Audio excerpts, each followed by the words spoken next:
Today, on the last day of June, the euro is trading sideways and the pound sterling is likely to close the worst trading months since September.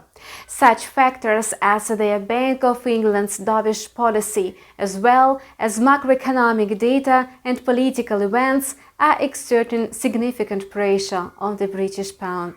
However, Boris Johnson has dropped a hint that the government may loosen restrictions on traveling abroad for people who have received both vaccines. At the same time, the EU leaders agreed to impose tougher travel bans, which may become a major blow for the UK tourism industry.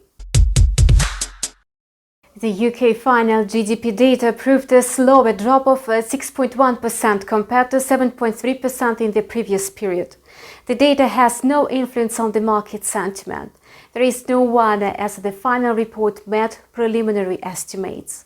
In other words, market participants did not receive any news, and the market situation remained the same. However, market reaction to the publication of the preliminary estimates of the Eurozone inflation was really surprising. In Europe, the growth pace of consumer prices slowed down to 1.9% from 2%, whereas economists had foreseen no changes. Taking into account the existing concerns about a surge in inflation, the slackening should have calmed down markets, as in this case the key interest rate will be unchanged. Under such conditions, the euro should have gained in value. In fact, it did, but the change was so small that it has hard to notice in our chart.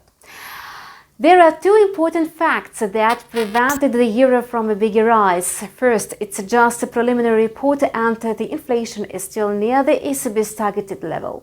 Thus, the benchmark rate could still be raised. Second, market participants are waiting for the report prepared by the US Labor Department, but it will be published only on Friday. Today, the US will disclose its employment data that may unveil a rise of 450,000. This is a really good result.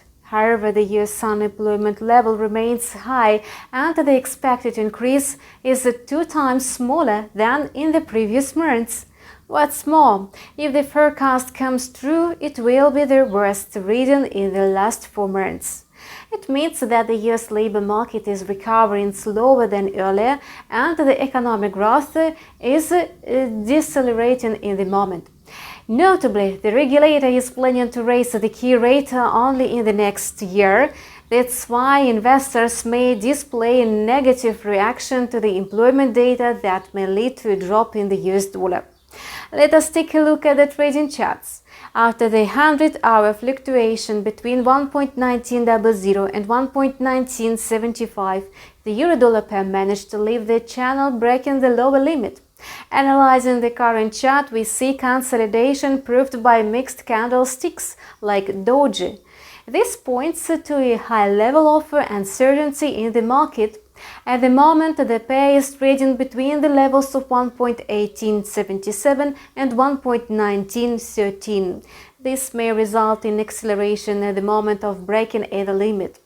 Yesterday, the pound-dollar pair slid to new levels, thus losing almost 85% of its previous correction. On the trading chart, we can see bearish sentiment. To prove the downtrend, the pair should fix below the local low of 1.3785 locked on June 21st. In this case, the 15 months midterm uptrend is likely to be changed by downtrend. And that's all for now. We keep monitoring the financial market situation. Subscribe to our channel and see you in several hours. We will take a close look at the US trading session.